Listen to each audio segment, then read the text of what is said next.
এটা হচ্ছে egg bread. আর এই এগ ব্রেড তৈরি করতে আমার লাগবে ফেটানো ডিম। এখানে একটা ডিম ফেটানো আছে। আর অন্য একটা পাত্রে আমি 1 টেবিল স্পুন পাউডার দুধ নিয়েছি। আর এখন এই পাউডার মিল্কের সাথে পানি দিয়ে এটা মিক্স করে নেব।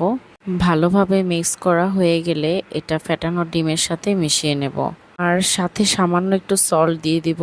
অ্যাকচুয়ালি ফ্রেঞ্চ ডেজার্টের একটা রেসিপি থেকে আমি কিছুটা অংশ কালেক্ট করে আমার মতো করে সাজিয়ে এই এগ ব্রেডটা তৈরি করেছি। ওই রেসিপিটা একদিন আপনাদের সাথে শেয়ার করব ইনশাল্লাহ।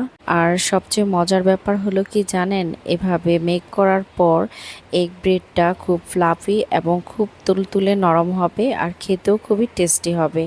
তো আমি এখানে কিছু চিলি ফ্লেক্স দিয়ে দিচ্ছি। এখন এই চিলি ফ্লেক্সগুলো ভালোভাবে মিক্স হয়ে গেলে ব্রেডের সাইডগুলো কেটে শুধু মাঝখানের অংশটুকু নিয়ে ভালোভাবে এগ মিল্কে ডুবিয়ে নিব। দুপাশ ভিজিয়ে নিয়ে তারপর প্যান গরম হলে তাতে সামান্য অয়েল দিয়ে এগুলো দুপাশ ভেজে নেব। ব্যাস তৈরি হয়ে গেল মজাদার ইয়াম্মি এগ ব্রেড। আর এভাবে মেক করে আপনারা ব্রেকফাস্টে অথবা ইভিনিংয়ে কোনো স্ন্যাক্স হিসেবে চায়ের সাথে অথবা জুসের সাথে পরিবেশন করতে পারেন।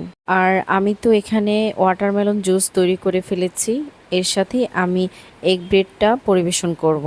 এই রেসিপির সাথে আপনাদের একটা টিপস রেসিপি দিচ্ছি। আর সেটা হচ্ছে এই ব্রেডগুলো আপনারা চিলি ফ্লেক্স না দিয়ে আপনারা সুগার দিতে পারেন। সুগার দিলে এটা একটা সুইট ডিশ হয়ে যাবে। আর যাদের স্পাইসি পছন্দ তারা চিলি ফ্লেক্স আর সল্ট দিয়ে ব্রেডটা ভেজে নিলেই স্পাইসি হয়ে যাবে।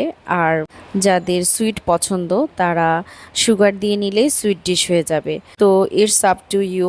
এই তো আমার ওয়াটারমেলন জুস রেডি হয়ে গেল আর এগ ব্রেডও রেডি হয়ে গেল। সো আজকে এই পর্যন্তই। সবাই ভালো থাকবেন। স্ন্যাক্স হিসেবে বা ব্রেকফাস্ট হিসেবে যেভাবেই ভালো লাগে সেভাবেই তৈরি করে অন্তত একবার হলেও খাবেন।